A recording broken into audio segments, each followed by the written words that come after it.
under God. And that's what we're seeing, basically. We're seeing that they believe they're going to control the temperature of the world.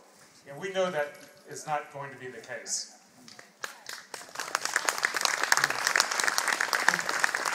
If we look over the last 9,000 years, we look back and see the last major ice age, which was where there was ice covering Alberta, ice covering Chicago.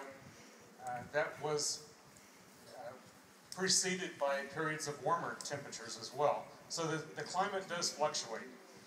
In 1700, there was a mini ice age. And if you look at all the statistics these guys are using to justify the cap and trade, it is the temperature since about 1800. And yes, I will agree that the temperature has steadily risen since 1800, but it's still not as warm as it was in the year 1100.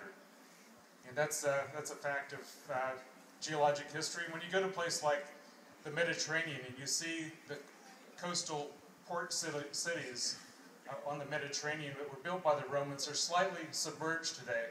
But when you see the ports that were built by the Crusaders, those are all left high and dry, right adjacent to the Roman ports. So that's justification and certainly clear indication that the sea levels have risen and fallen. And of course, if you look just to the west of here in Austin, Texas, you will see the remnants of a gigantic sea, which is the hill country, the limestone that's deposited there. But with regard to efficiency, when I was young, 20 years old, I had a project where I grew biomass. We produced methane. And right there, I knew that, yes, we can do these things, but is it economically viable to do these things? And the answer is no. That it is much more economical to drill a hole in the ground and produce gas. There's no way we can compete with that.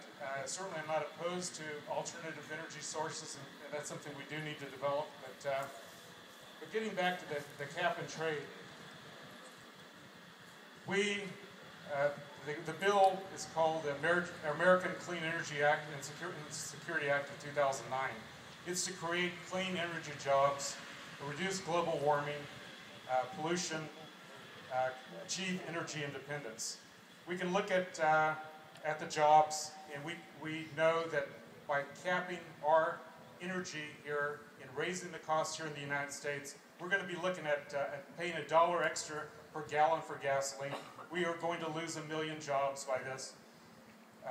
It's something that's not in our interest. We can look at the efficiency of our government and look at the U.S. Department of Energy. We spent $33 billion in 2009 on the U.S. Department of Energy.